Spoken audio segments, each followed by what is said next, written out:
Welcome back to Voices from Healthcare.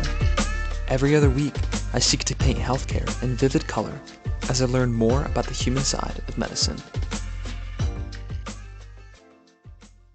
In this episode of Voices from Healthcare.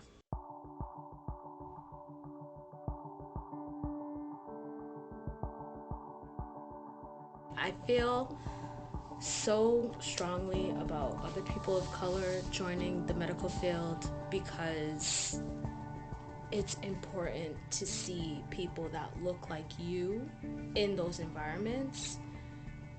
It's not often that I hear people, the patients specifically, tell me that they feel comfortable, but I know that if I have a black patient and they see me in the room, it eases some of that anxiety. Sometimes you're in scenarios where, as a black person, your pain is downplayed, or what you're trying to explain is undermined or not taken for truth. And so, even though I'm not a doctor, I'm still there to make you feel heard, regardless of what your race is.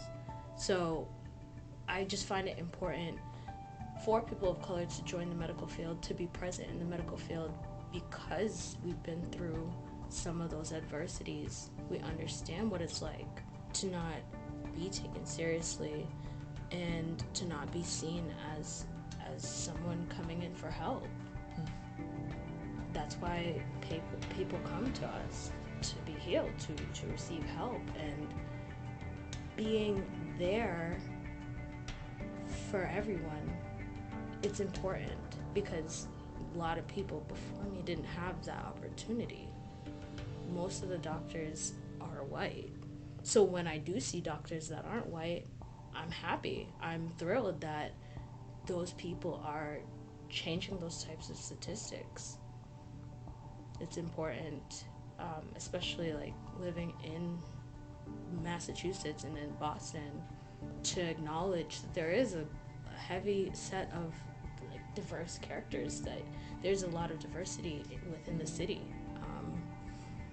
There's a lot of different types of people, age-wise, culture-wise, and it's inviting to be a part of a newer generation that's interested in those stories that are not just from Massachusetts or not just from the US. They're also from different places and different continents. Welcome back to another episode. Today I'm connecting with a surgical technician who specializes in pediatrics at a hospital within the Boston area. I will gain a first-hand perspective to the world of surgical technology. I'll learn of her unique role in surgery and how she works hand in hand with the surgeons in the OR. We'll touch on the types of surgery she is involved in, the education needed in order to be a surgical technician, and the powerful perspective she brings as a young black woman to the world of medicine.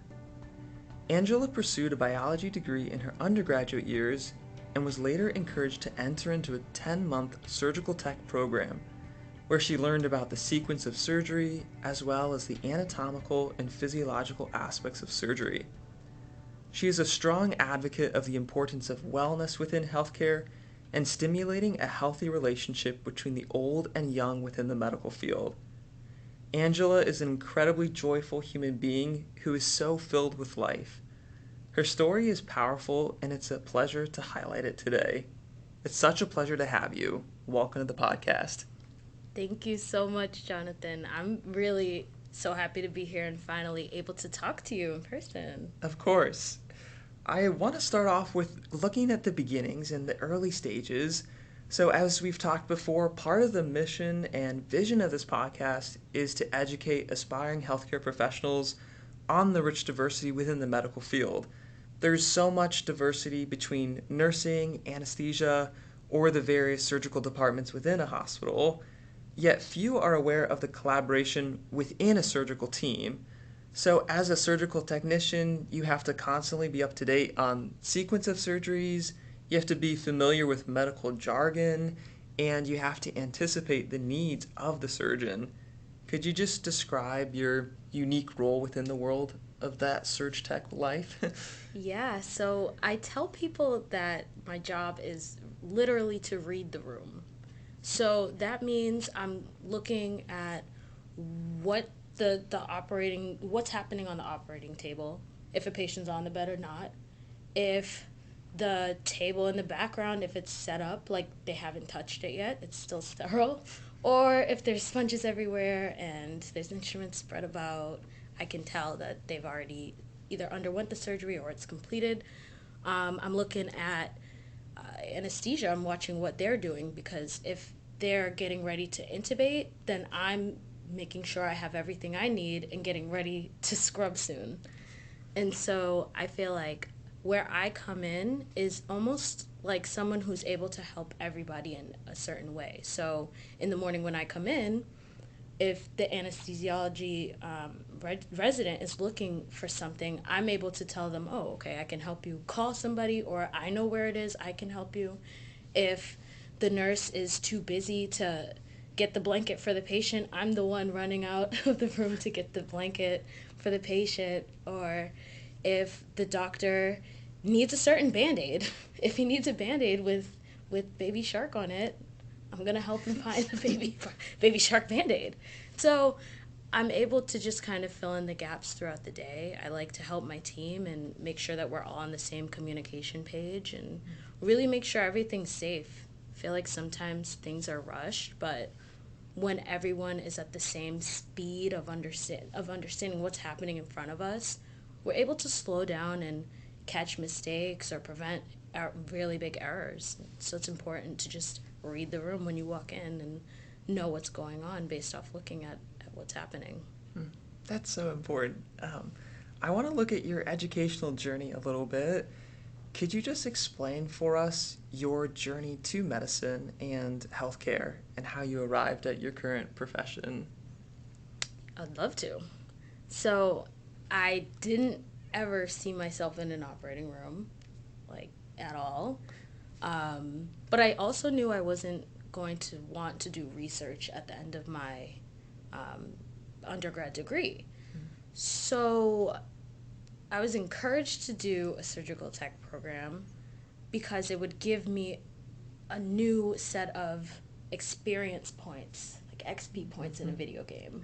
How the more you play the game, the more your points go up. And so having like the hands-on experience in an OR, even if it's helping move over the patients physically or like helping open instruments, open peel packs onto the OR back table, you get better at it as you do it. So for me, I started out applying into the program, not really knowing what it was. I did all the prereqs. I did medical terminology and anatomy in the anatomy lab, and I got in. And once I got in, that's when I Googled what's a surgical technologist? What do they do? And that's how I figured out you're scrubbed in with the doctor. I was in complete shock. I tell everyone this story because it speaks to not not calculating it based off what you think you can do. Because if I had known that's what it was, I wouldn't have been able. I didn't think I would even apply into it, let alone get into it and physically do it. So I picked behind door number 2, and it was surgery. And so once you get into the program, it's where I did it. It was a 10-month program where you learn clinical skills, you learn how to do the hands-on skills of opening a sterile field, gowning and gloving, scrubbing your hands over the scrub sink and not getting it everywhere, or doing it quick enough to do it in under 3 minutes, which sounds easy, but it's not. And you Right. have to do it in a certain position that you're not dripping everywhere. So you have to like do it at a bend, and there's so many little steps to all the things that we do, but to get good at them, you have to keep doing them over and over again. So you learn a set of skills, and then you also learn almost like a crash course on medicine, it felt like, where you're learning about all the body systems and a lot of the common surgeries that will happen on those body systems. You also learn about sterile technique, so how to determine if something's clean, dirty, um, clean, contaminated, things like that. So, which cases you need to keep which instruments separate to maintain on not infecting a patient. Or another thing that we learned a lot about was like just the sequence of surgery. And for a long time, that took me a while to grasp because it's unspoken. There's not someone that's like, okay, guys, we're going to drape out the patient right now. They just go and scrub and come in. So if you're Right. not in the right spot, you're going to miss it. You're going to, like, it's silent cues. It's a lot of silent cues. So when you learn them in a school setting, like in a lab or in a classroom, it's not the same as when you learn it in the actual clinical setting, because now it's go time. Your instructor's not there like, this is what they're asking you for. You have to think on your feet and use your like skills to just infer what they're asking you for, infer what's about to happen next. So it's one big bunch of skills that's morphed into one skill called scrubbing. Mm. Yes. And like you're saying, how you were talking about before of reading the room and how that really plays into your job and your role a lot because of all of those silent cues. And then there's Yes. that process of learning the sequence of surgery or scrubbing techniques, all of those things in a classroom setting and in an academic setting, and then you apply that to the operating room. Was there a switch when you first came into the operating room, your professional career, you're entering into that space, and then you have to translate what you know, but you have to do it kind of in a different way? Oh, of course. So I'm left-handed, and one thing for me was passing instruments left-handed and right-handed, and I didn't realize how I pass things to people just on a day-to-day basis until you start to do this job. And so the idea when you're scrubbing is that you want to pass the instrument in the way that the surgeon is going to use the instrument. So you want the instrument to be ready to be used as soon as it touches their palm. So that also meant you have to also understand if the surgeon's left-handed or right-handed. So that determines which way the needle, as you load it, will go. So many things. So Wow. don't lose Yeah. me here. Don't lose me. So the reason why I bring it up is because this past week I taught another person who's learning to scrub. She's a nurse who's also a lefty who is struggling with the same thing, like passing left-handed and right-handed. And so I'm just like, it's nice now that I was able to figure it out and I'm able to share it. But like things like that, you have to learn on the spot, because when you try to keep doing it the same way, if you're not doing it right, they'll tell you like, hey, can you do this way? And you have to take that criticism in the moment. Another thing that happened, the very first case that I scrubbed, like as a baby scrub, like just brand new, was it was a plastic surgery case, and the doctor had asked me for a pair of pickups. So if you work in the OR, you know pickups are forceps. But if you're fresh baby scrub from class, you don't even know what a pickups is. Yeah. And so I was freaking out. I'm like, what is that? Do I have that on my kid? Where do I get it from? And I'm like, what do you need? And he's like, pickups. And I go, what are those? And in that moment, I'd broken out of like being professional and just feel like, what are you talking about? He was like, Adson forceps.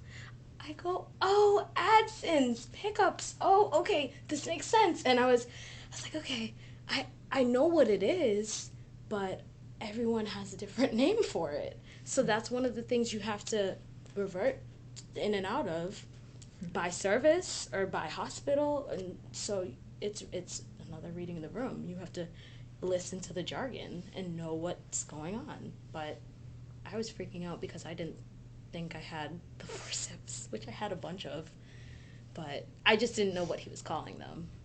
There is that stage of terms and terminology that doctors are using, and you might not be familiar with it because you've learned it in its full name or in a textbook, and then there's Exactly. that transition period. Exactly. It's like a light bulb. It's the best moment that will happen to you as a student when you Yeah. finally grasp what's happening. It's a nice feeling. And the two worlds actually connect. Exactly. So you went through your 10-month program for the surge tech, and you're talking about you were doing mock surgeries, you were practicing sterile techniques. you were getting, as you were saying, a crash course in medicine, Right. really a growing period. You're learning so much during that time. Right. Were there Exactly. any formative experiences or mentors that you had during that time that kind of kept confirming your path? Like, I know you were saying at the end of that time, you felt like, yes, like, I know, like, now that I've graduated from this program, I'm glad that I'm a surge tech. But Right. were there any people within the program kind of that helped Yeah. gain your confidence a little bit? Yes. So I will say my friends were great, like supporters, because I would tell them modestly like what my day was like, and they'd be like, wow, like that sounds insane, I don't know how you're even like still standing here telling me the story. And I appreciate the friends of people who are in the medical field, because they don't see what's happening when they're at work, but they're hopefully able to like embrace you and motivate you, because it's not easy some days. Like you come home really defeated, or like someone yelled at you, or someone corrected you, or you know, and it's it's important to have people on the outside that also support you. So I would love to shout out those people, your Mm-hmm. family and your friends that you can talk to. Within the program and within like the field, I would say that while I was in school, my instructor was really good. He was he always would make sure we were prepared enough to go to clinical. We would do back table setups really early on, like in our training. That was our second clinical, I would say, or no, that was our first clinical to set up, or our first, excuse me, that was our first mock exam to set up a back table. And that gave us an advantage when we went to clinical and we talked to the other students who never knew how to set up a back table. And I was so glad to have that skill, because I still use that skill to this day the same way I learned it 4 years ago. So he was really great. And he was also a lefty. So There you go. that shows you lefties can do it too. And I think also just the doctors that I would scrub with, for the most part, were really like understanding, and they wouldn't make me feel like I was going too slow. They could see me putting in effort. So Mm-hmm. I think they understood that I was trying my best. And so I'm glad that I was able to have an experience where I felt supported from multiple areas. That's so important to feel supported from your friends and people outside of the program, and then people within the program, and then your professors and the doctors, and everyone has their unique piece of input and advice, and it all adds up, and it really does affect you. Even the people in your class too, like having that, oh, I have to shout them out too. Yeah. The group that like I'd study with, we'd text, we'd make jokes, we'd make acronyms and stuff to remember things, and it those things truly made it feel like I was part of something bigger, and that we were all going through something together. I'm actually still friends with some of those people. And it's nice to see where it takes people, whether they stay like within the city, or they move, or they go to school to become something else. It's nice to see the people that you were struggling with in lab do great things. It's refreshing. Your battle brothers. Yeah, For sure. literally. Are there any practical ways that you can think of for a prospective student, someone who's an undergrad or someone who is even in high school at this point who's interested in surge tech? Is there anything that they could do kind of in their younger years, just like observing, or is there anything you can think of? Right. I think that definitely paying attention in in I think that taking anatomy and physiology really serious in high school, really taking the time to like learn the systems and understand how they work together, that would be what could give you that advantage. When I was in high school in Kenya, when I went to school over there, I was part of an ambulance club, and so I feel like that's a big part of what made me find an interest in medicine, it wasn't like we'd learn how to like bandage wounds and things like that, but just having that exposure was enough to make me feel like I was capable of helping in medicine more. So finding a relation to what you might want to do in the future early on, whether it's something you want to research or something that you don't understand well. That's another thing too. Just like finding a curiosity in something really niche that you just don't understand and trying to learn more about it and taking time, taking your downtime to be on YouTube and to listen to people's stories. Like that's what will set you apart when you're down the line and in the real game. Those connections that you make mentally, like those ideas that you start to form, will help you answer questions. It's a great response. A lot of good things to take away from there of forming connections and starting to build that and connections with people, but then also connections with what you find brings you joy and you have a kind of passion for that area and to go in that direction, keep pursuing that. Um, I want to look a little bit into your entrance into medicine. Was your entry into the professional workplace a steep learning curve, or was it more of a gradual progression? I feel like so I'm pretty young. Um, Not to flex. I'm not very old. I'm in my early 20s. When I started, I was 21. And so that was honestly my first real big job where I had to punch in and punch out and be early, not just be on time, be early and take call and work really long hours and be on my feet a lot. So it wasn't something that I expected. Also, for anyone who wants to be in medicine, you have to wake up really early a lot of the time. It's not where you can mosey in at 11 and have your Starbucks in hand. It's okay. You might not feel like you look your best. You try to be prepared, but you have to come ready to do what you're there to do.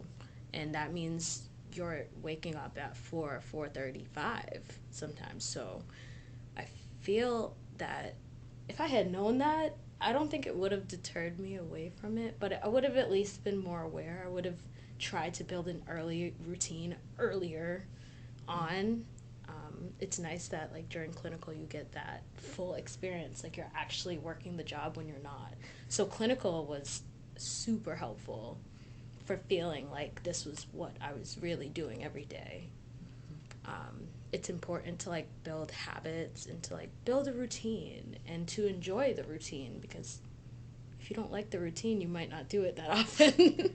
um, I think that finding like the balance though and making it fun for yourself, whether it's headphones and you have a podcast you listen to in the morning, you have a coffee that you make that has like a certain type of creamer in it, whatever it is, just have things that you like for yourself while you're like trying to adapt because if if it just feels like constant battle trying to get out of bed or trying to get there on time or trying to find a system that works, then I don't it's harder to thrive. Mm. Yeah. Finding a rhythm of work, but that is sustainable and that is enjoyable as much as it can be. Yeah. Yeah, I had never been like handed so much responsibility at that age. I was for sure. just in my 20s and like me and my friends joke like that was my first real big girl job where you really have to show up and you have to put aside what's happening outside of work and be there for your coworkers and for your patients. Everybody has a first day in the hospital when you've finished your training and you have come into the hospital and Mm-hmm. you're ready to start your professional workplace life and Mm-hmm. kind of that professional setting. Could you give us a glimpse into your first day as a surge tech? A window into your first day, My first day. if you remember it. Okay, from what I remember, okay, so I had trained at MGH and then I ended up going to a different hospital once I finished my clinicals and passed the exam. So the system, like, that they get their scrubs out of at MGH is different. It's not like that for everywhere else. Like, they had like a ScrubX machine, which, like, you put in your numbers. It's really techy. You put in your numbers and it knows what size you are or whatever. You put in your size and it like it's like a vending machine for scrubs. I always thought that was the weirdest thing. Anyways, where I ended up going didn't have that, so I remember just like looking at the selection. I'm like, what happens if we run out of scrubs one day? But you see, anyways, not related. So I remember walking in, just seeing a lot of eyes on me and just seeing a lot of people with a bunch of different scrub caps. I didn't have any scrub caps at that point. So everyone was actually really friendly. And I remember I scrubbed a plastic surgery case with a now retired doctor who was not very nice. And it was, I think because I was brand new, I didn't realize he wasn't nice. I was so focused on just making sure that he had what he needed that Right. I didn't realize how he was talking to anybody else. This was Angela, who didn't know how to read the room back then, was still learning to read the room, but I was really focused on him, and I'm glad I was, because he was very not nice to everyone else, if you understand what I mean. Mm-hmm. So looking back on that day, I talked to people about that day, and they're like, "Oh yeah, we remember you were really ambitious and tried to do everything yourself and asked a bunch of questions, so you were great." But I was very nervous and I was semi shy, but I remember still trying to put myself out there as much as I could, and being like happy to introduce myself or being happy to help or trying to ask the appropriate questions to my preceptor. And it's a blur, but I remember liking it enough to want to come back the next day. So that's I think the best takeaway. That is a good takeaway. Yeah. Just following that train of thought, in your early days of working as a surge tech, did you have any confirmative moments where you thought, like, this is exactly where I belong? Where you were very glad that you're like, I chose this path. Right. I'm glad I'm here. Right. Yeah. There's been a few. There's one that sticks out. There was one time that I had a neurosurgery patient, and they had braids. They were African American, and they had braids in their hair. And the neurosurgeon had told me that he was thinking about it the night before, how he wasn't really sure how he was going to manage getting to her scalp with the braids in her hair, and how he wasn't even sure how to take them out. And luckily for him and for her, I was available, and I'm familiar with black hair because I'm black. And so I was able to educate him and his residents on how to take out hair extensions on black hair. And it was great because it actually wasn't just me and the neurosurgery, it was also anesthesia helping take out this girl's hair. Yeah. And so we were able to make it an educational moment. And for me, I understand the personal connection that black people have to their hair.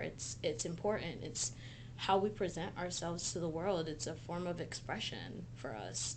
And I know that it's not easy waking up out of surgery, but to wake up out of surgery and to not have your hair how you intended it to be, or to have a whole chunk shaved out of it, that's just it's harmful to your personal confidence. And so I was glad that I was able to help her take out her braids, and I was able to teach the neuro team and the other anesthesiologists that were there how to take out braids.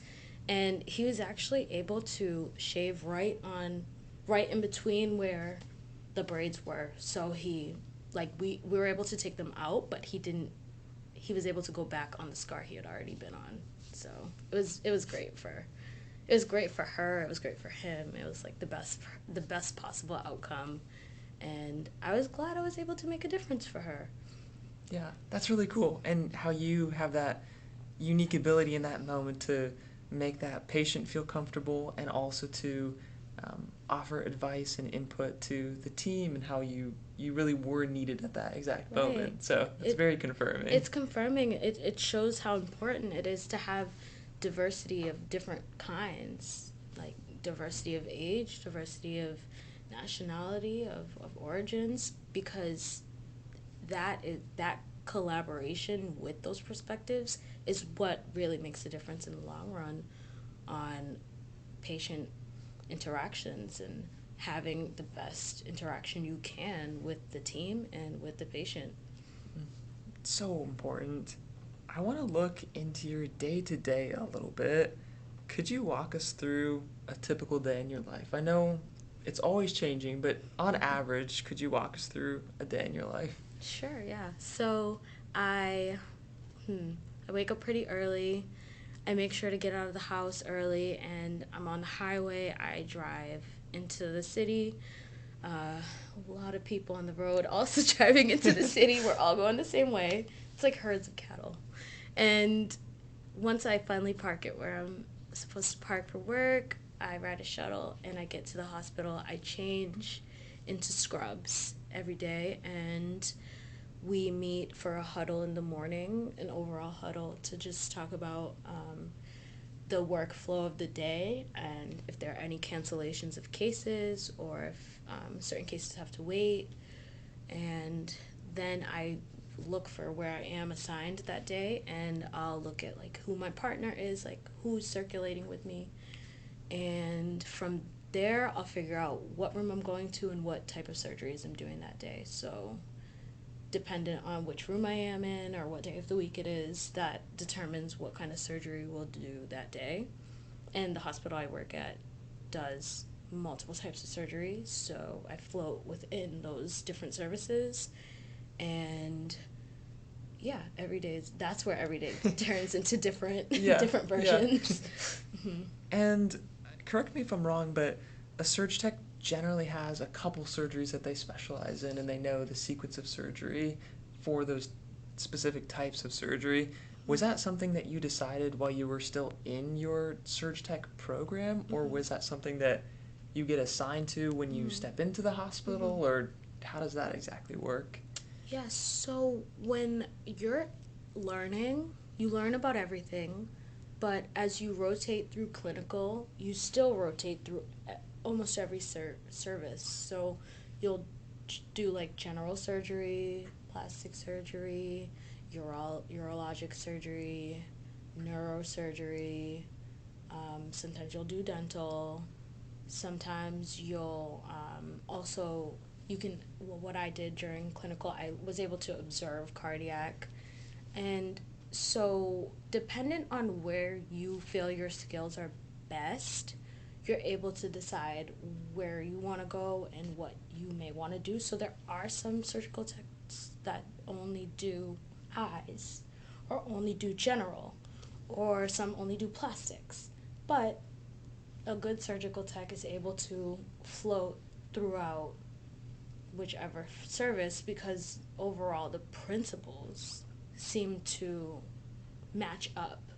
There are specifics to each surgery, but in each service also, but it depends on the person and it depends on what their strengths are and what is happening that day. Also, there are Mm. some days we find ourselves doing cases that we're not really comfortable with, to be honest. Yeah. You get a preference card and you hope that the preference card matches. It's almost like a recipe to understand what you need within that surgery, so you have to hope that the preference card matches what the doctor needs. So that will guide you a lot throughout the day too. So your question, to answer it, no. Okay. I think Yeah, so. yeah. No, it depends on the person. Um, Me personally, I do multiple services. I don't feel like I do more of one than I do another some days or some weeks, because every day is really different. Yeah, yeah, and like you're saying, a good surge tech is able to float between multiple types of surgeries and Yes, you take principles of sterility and you just shift them to match the anatomical position you're operating on. okay. Within daily happenings within the hospital, have you faced any ethical dilemmas during your professional work life?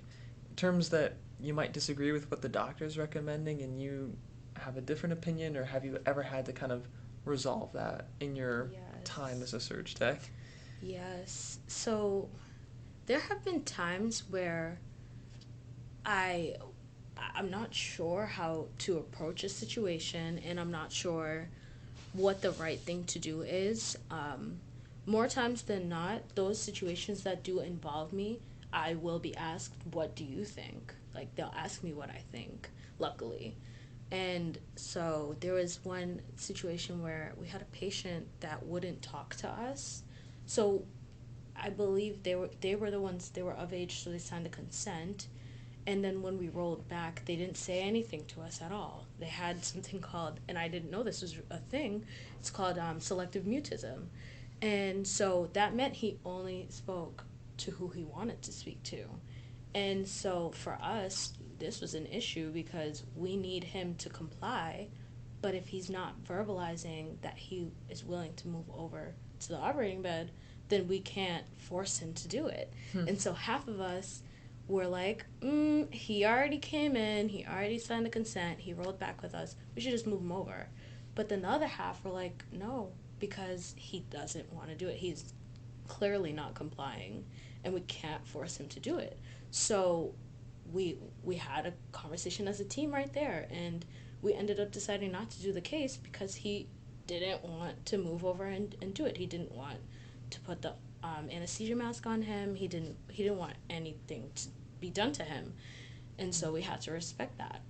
But I never thought I would find myself in that kind of situation, especially with a patient that signed a consent.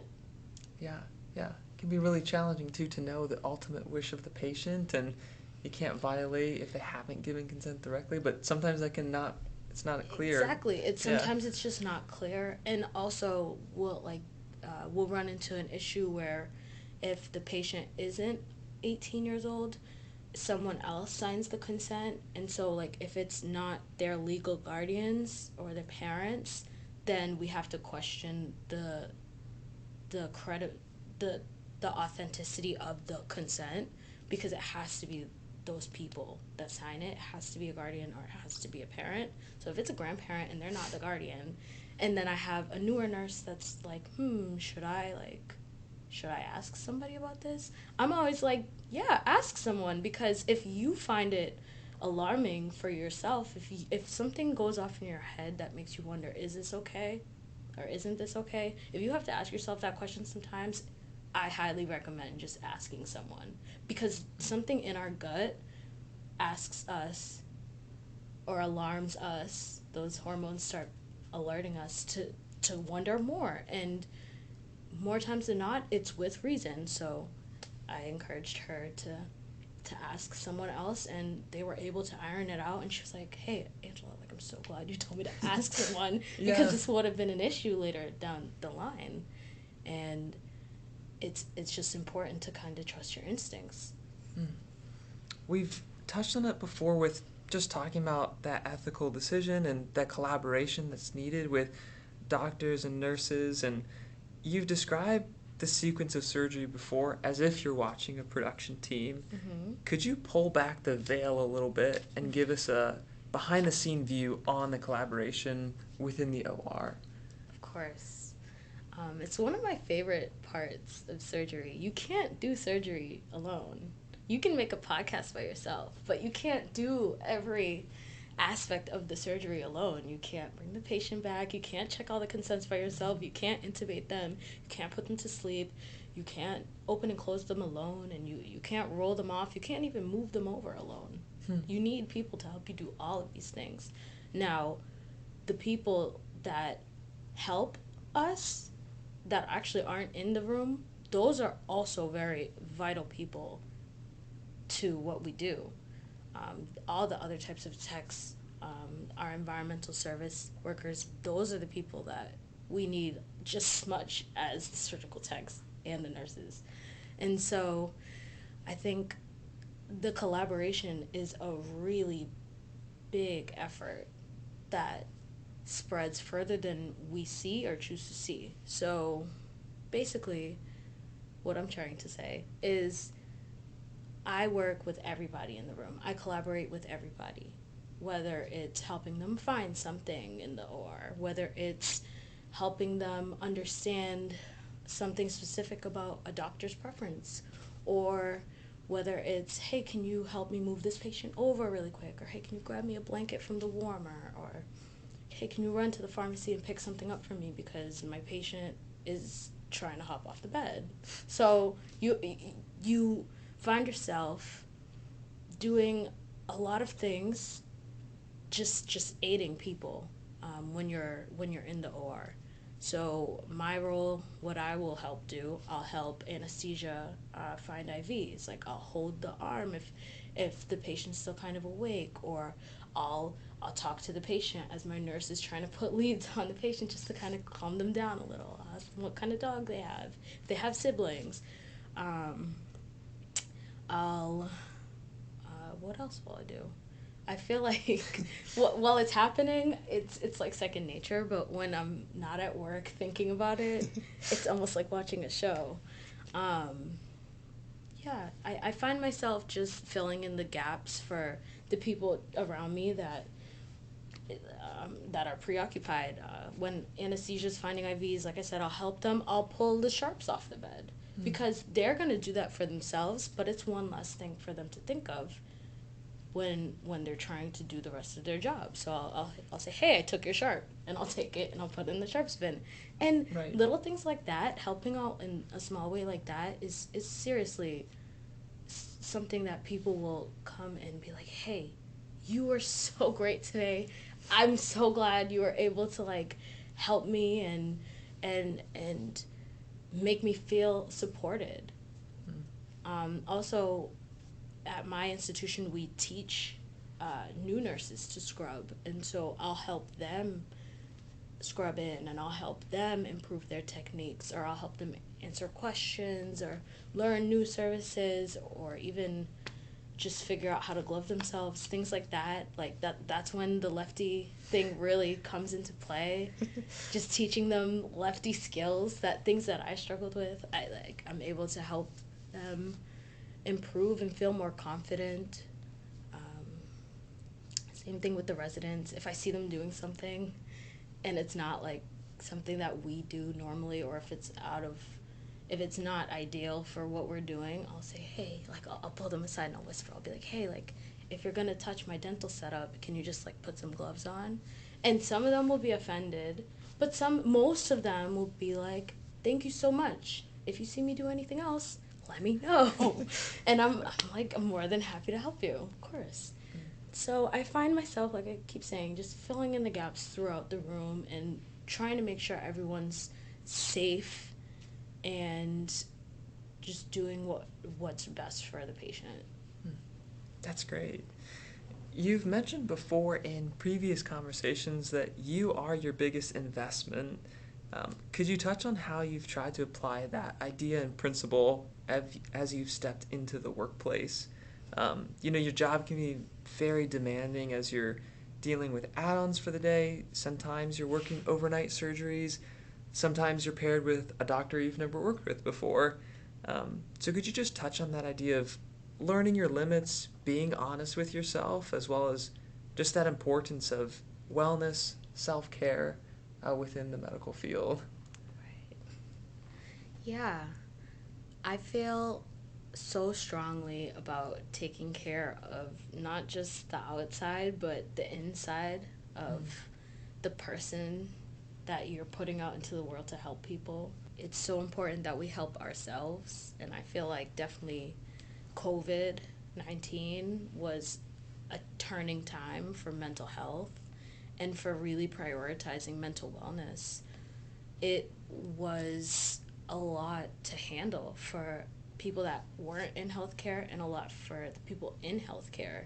For me, I was brand new in healthcare. It was a year later that COVID really changed how we did our job and how we looked at healthcare and our trust in the healthcare system. And I don't want to get everyone sick around me. I don't want to bring this home to my family. Or for a lot of people, I want to keep living my regular life and not have to be in a mask all the time. So for me, what I found was tricky was finding that balance between doing or excelling or overextending myself at work and then leaving work and feeling like I'm burnt out, I'm tired, I'm nervous, I'm on edge.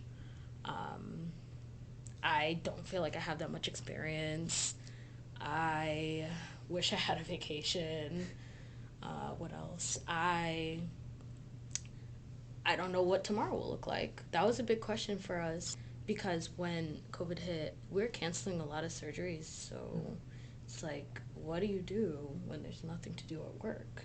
Do they need you there? Am I in the right spot now? Like, did I pick the wrong field? There were so many questions. But what I took away from it 2 years later was how important it was to really be honest with myself about how I felt and about how much or how easy I was on myself, how hard I was on myself. I feel like sometimes you can be really hard on yourself and it might feel like the right thing to do then, but you'll look back and wonder why you were beating yourself up and how how like when you're starting out people will act like sometimes it's really easy what we're doing. Oh, this stuff's cake. I'm like, lady, scrubbing neurosurgery isn't cake. Yeah. That takes a lot of practice. And it takes a lot of, like, you have to be confident. And so, like, I would just wonder, like, oh, is it hard because I'm not good? Or is it hard because I'm not doing the right, I'm not, like, doing it how I should be? You find yourself just questioning what's right for you and how you have to take care of your internal self just as much. So that's taking time away, taking a break, taking a mental health day. Like sometimes you do need to call out and sometimes you do need a day off.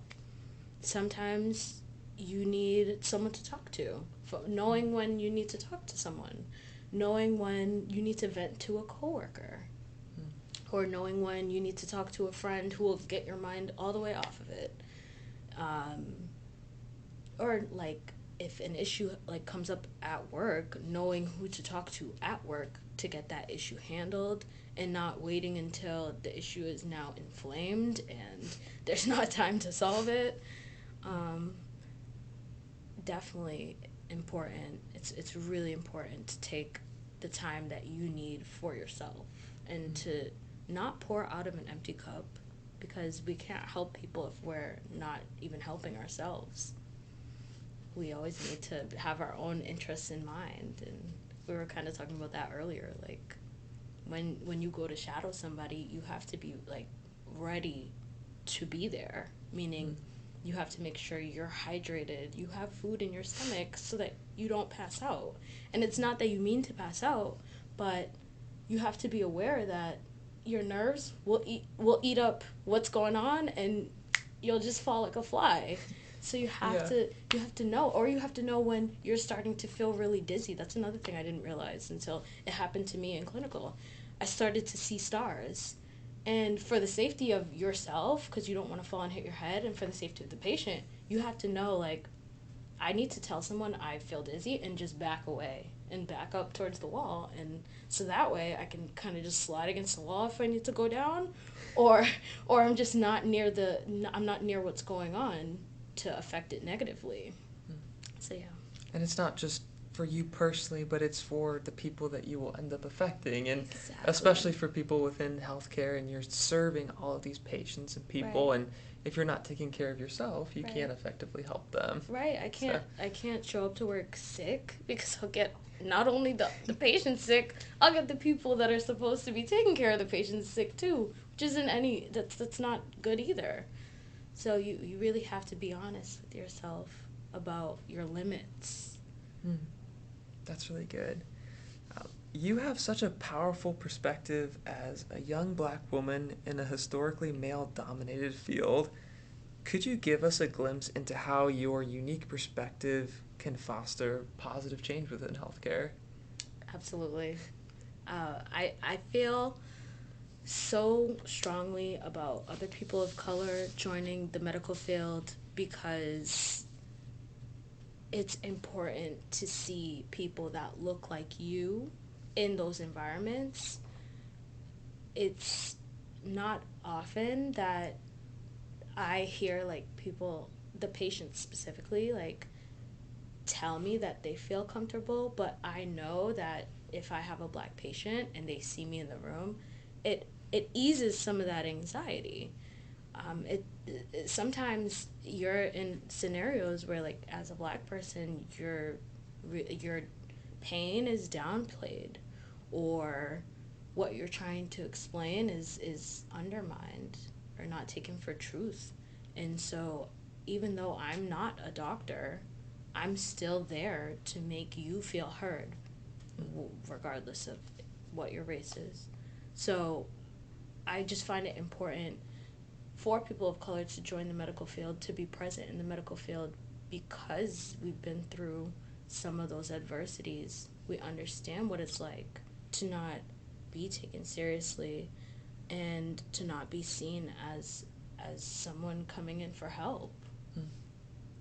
That's why people come to us to be healed, to receive help, and being there for everyone, it's important because a lot of people before me didn't have that opportunity. Most of the doctors are white. So when I do see doctors that aren't white, I'm happy. I'm thrilled that those people are changing those types of statistics. It's important, especially like living in Massachusetts and in Boston, to acknowledge that there is a heavy set of like diverse characters, that there's a lot of diversity within the city. There's a lot of different types of people, age wise, culture wise, and it's inviting to be a part of a newer generation that's interested in those stories that are not just from Massachusetts or not just from the US. They're also from different places and different continents. Mm. That's really valuable. Thank you for sharing that. Um, Within the world of surgical technology, how do you stay up to date on the ever changing medical jargon, sequence of surgery? Do you have any techniques to try to stay up to date? Yeah. Oh yeah. I watch a lot of Grey's. No, I'm kidding. I love how people think like they'll watch Grey's Anatomy. They're like, I can do They're this like, now I know. triple cardiac aortic. I'm like, are you sure? It's not as they make it look really short and sweet on there, and the doctors don't wear eyewear, but Yeah, yeah. I don't think you'd do well. But um I try to, you know what I do actually? I will ask my coworkers in other services questions about what they're doing. If I have downtime at work, I'm checking on like the people around me to see if they need something within their case, if they're doing okay. So I'll just, if they're setting up something, I'll be like, hey, I haven't seen that new instrument. How do I use that? Like, if I needed to use it, what should I know? And so I'll have them like give me a quick in service on the best way, like what methods work for them when they're using it, or what not to do when they're using a new thing. We do a lot of in services at work too, so if we get a new piece of equipment, they'll try to instruct us on the best ways to use it. I'm always phoning a friend at work, whether it's a coordinator who coordinates the service. So like if I have a question on piece of equipment somebody has requested, like if a doctor asks for something really specific and I can't find it anywhere, that's when I'm either asking someone I know in the service or I'm calling the coordinator directly. There are surgical technology conferences also where you're able to learn new skills relating to different services in surgery, so those are also really helpful. Mhm. And also just honestly asking questions at work. Hmm. That's one of my pastimes when I have a second or when it's appropriate, I can ask whoever's using it, like if I'm seeing something new, I'll ask a question. And I try to encourage people I'm working with when they're new, especially to ask questions, because they may feel like a question is dumb or stupid, but that question is what bridges the gap between you not knowing and you starting to try and figure it out. So it's so important to just always ask and not come into the room feeling like you know everything, because I learn something new every single day. Putting yourself in that lifelong learner position and not being afraid to ask questions, and Never, so never valuable. being afraid. I Yeah. mean, if the feathers are flying and things emergently are happening, don't ask the question right Yeah, there. there's a But time and place for it for sure. But exactly, yeah, yeah. yes, exactly. What brings you joy outside of the practice of medicine? When you're not in the OR, when you're not in surgery, Hmm. what brings you joy outside of the walls of the hospital? That's my favorite question, because sometimes we really need like life outside of sterile fields and scrubs. We do, yeah. Um, I really like to hang out with my friends. They're they're my favorite peeps. We like to go out to eat. I like to listen to music. I like to go to concerts when I can, or to travel when I have days off. I like to watch documentaries. I like to take pictures and do photography. I like to cook when I have the ambition, usually on the weekends. What else? I like to go outside. I like summertime the most because I feel like you just get the best weather around here in the summer. It's, uh, I mean, I guess I'm biased. I'm looking at the leaves. Like, fall is cool. Fall is nice when we have weather like this, because today wasn't bad. No, no. It's in the 60s. But yeah, I think that's my list. It's important to, like you're saying, it can't all be scrubs. Like, you have to have other areas of your life that are not involved with your job, and to Right. separate that is really important. Yeah, I really like learning more about the people that I work closely with, even the doctors. Like, it's so interesting to hear, like, they have hobbies outside of work, and they have lives and families and things that they like to do and places they like to visit over and over again. Because then I'm realizing, okay, I'm not just working with a doctor, I'm working with a regular person who, outside of here, is just a regular person with regular feelings and a life. Hmm. What about non-negotiables? Do you have any non-negotiables in life? Things that you need to be consistent with in your life, and things that form a structure or that are very beneficial just for who you are. We've talked about it a little bit with like the wellness aspect of it, but are there any other aspects of that? It's like so important to have people around you that are on your side, people that support what you're doing and keep you close to the ground, because regardless of what we're trying to pursue, we may get wrapped up in the details of our goals and put things like our friends and our families and our hobbies on the back burner. So I feel like it's important to make time for things that you like to do, to make time for places that you want to go, not to limit your goals towards what you're doing right then and there. For me, like, my goals would be to finish school, but every weekend I can't just be in the book. I can't just be in the library, because I know I'll lose my nachos. I'll need to leave, or I'll feel like I'm not doing what I should be doing. So I try to keep my life semi interesting by going out to eat once a month, or by going to like a concert, or by visiting a friend in a different city every few weeks, because those are the things that keep us human. And also, we don't realize sometimes how capable and how lucky we are. I feel like I work with a lot of really sick patients, and I can bring home some of that like heavy feeling from I can bring it home from work, but it's important for me to also live my life outside of helping these people because that's why I'm here. I'm here to help people, but I'm also here to live the life that I was supposed to live and enjoy the beauties of traveling and eating good food and of reaching personal goals and and seeing my friends and my family do great things and cheering them on and meeting new people and making those connections like this. It's something that is constantly changing, Mm. I'd say.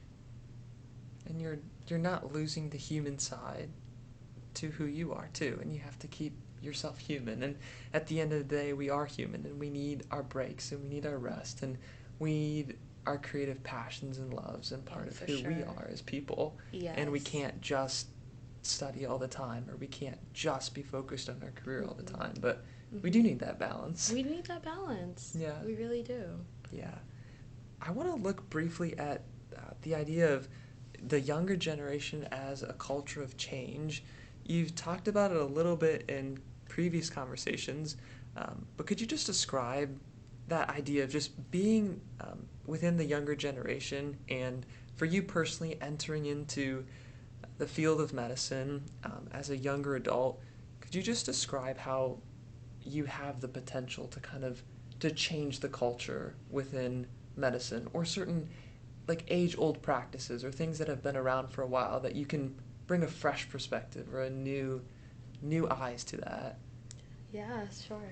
So when I first started in the OR, I remember my instructor letting us know very gently the people that you'll encounter are not always gonna be nice. When you meet nurses that have been in the game for a while, they'll let you know they've been in the game for a while and not to mess with them.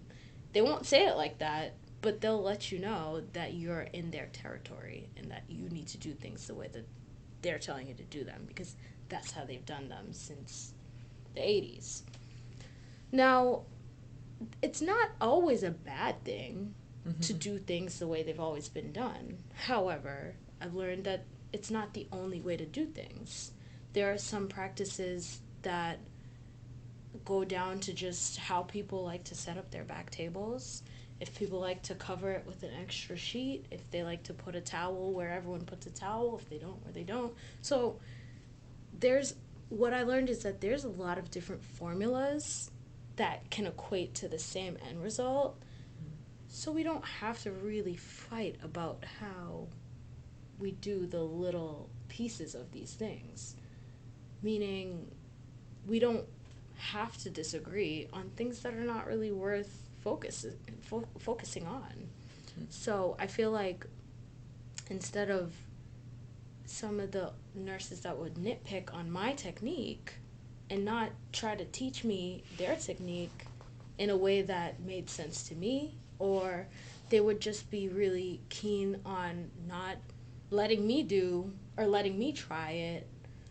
Those are the people that I just would have to deal with. Like, I would have to be comfortable in just doing exactly what they wanted, yesing them until I went home, and just not really being like authentic and being like, hey, I I know what I'm doing. I kind of know what I'm doing, and I'm here to take your criticism, but the criticism doesn't have to be like a personal jab where you feel like you're ready to cry, like you just failed the American Idol audition and you're holding back tears.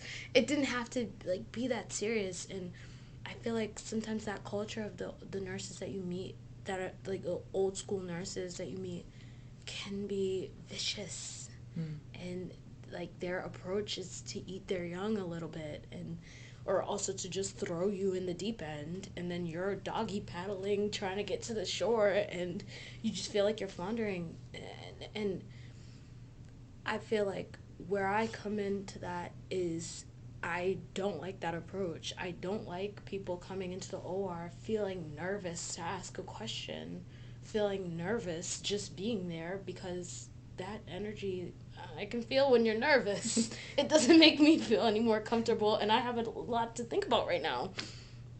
So I feel like it's so important to embrace the new people that want to learn more about the OR, to give them the opportunity to ask questions, to be hands on, to be there and to have a view in what's going on, and to just really uplift them as they're learning, because people did that for me, and my lefty self was able to make it happen because there were other lefties helping me, and there were other people that were able to give me that opportunity and be gentle.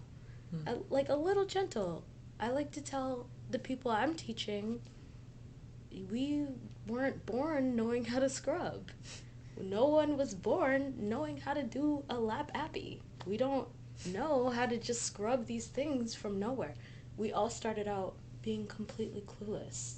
Whether you were clueless as a medical student, whether you were clueless as a scrub tech student, whether you were a clueless resident, like you learn, but you start off really confused, and you have to give those people that are confused an opportunity to gain the knowledge.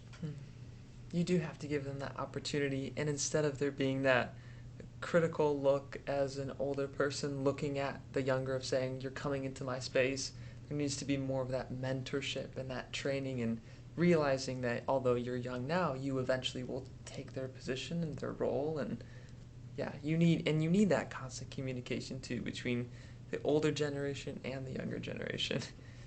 No, because they both share so many important outlooks that come from experience in different places. I really do feel that your age doesn't always equate to your amount of wisdom, because there are people who are really young who have been through extreme times and have gained all types of experience just from their life. Whether you see it as long or short, it still counts for something. Yeah. And just in closing, is there any encouragement that you would give to an aspiring healthcare professional? Oh, yes. My biggest piece of advice would always be to ask questions, to always try and show up and be ready to learn. It's not always easy taking criticism, but just come ready to see things you've never seen and to be teachable. It's really important to have an open mind on learning how to do something you've never done before, and to not be extremely fearful of the unknown. You go based off what you know, and then you're able to translate it into what you don't know, and then bring it back into what you do know. So always asking questions, always being friendly. Oh my goodness, like you're super friendly, and that's something I really like about you. You're able to make connections with people just from talking to them. And I feel like it's so vital to make friends, at least to be friendly with your team, because you're able to communicate better if you're comfortable. If you come into the room and no one knows who you are and you just stand there like a statue and we all just have to like work around you, it's harder for us to do our job, but it's also harder for you to get what you're supposed to get out of the whole experience if you're not trying to make an effort to be friendly, to be helpful, to be nice to your nurse, to be nice to your surgical tech, because those are the people that when you're learning will change how you see things and will help you throughout the way. If we know you're willing to take the advice, we're happy to help you. I like to tell the residents, I like to joke with them, I'll always give you what you need, I'll always help you, but I might give you a hard time about it if you give me a hard time. So we're able to understand each other that way. The other thing too is to just be real with yourself and to be honest with where you are. I would be really hard on myself when I was learning, when I couldn't figure out a skill, when I didn't pass my first practical. I was so hard on myself. But I didn't let it keep me down. I didn't let it really eat me all the way up because I saw it as just where I could improve. And okay, I gotta work a little faster. Okay, I gotta be a little more like detail oriented when it comes to certain things because that's what makes a world of a difference. Just paying more attention and being more honest with myself and being friendly to everybody. Those are great pieces of advice. Well, thank you so much for just sitting down with me, for taking a look into the surge tech world, gaining insight into wellness within healthcare, collaboration, how you're facing burnout. We touched on a lot of good things. So thank you so much for coming on the podcast, and I really appreciate it. Thank you so much for having me. I hope we can do this again. Of course, we'll have to do a part two. We will have to do a part two. Thank you for tuning into this episode of Voices from Healthcare. This podcast seeks to give practical advice to aspiring healthcare professionals and encourage those within the healthcare field. If you appreciate the message and mission of this podcast, leave a rating and review on the platform you are listening to, and make sure to follow the podcast so that you do not miss out on future episodes. It really does help spread the word within the podcasting world. Tune in on December 6th as I connect with a friend and fellow undergraduate pre-med student. We will gain a young, innovative, and international voice on the world of healthcare. She is an Austrian-Ethiopian American who was educated in the French and Austrian schooling systems. We will explore her cultural world in which she grew up, how her love for medicine grew over time, and her journey to America. We will touch on the value of internships and how students might have a sustainable and healthier approach to academics. She will touch on the power of being a woman of color in healthcare and the importance of stimulating the creative loves. Feel free to send me professions you want me to interview, questions you have, or neat stories you want to share with me. You can email me at voicesfromhealthcare@gmail.com. You can also check out the podcast Instagram page at Voices from HC.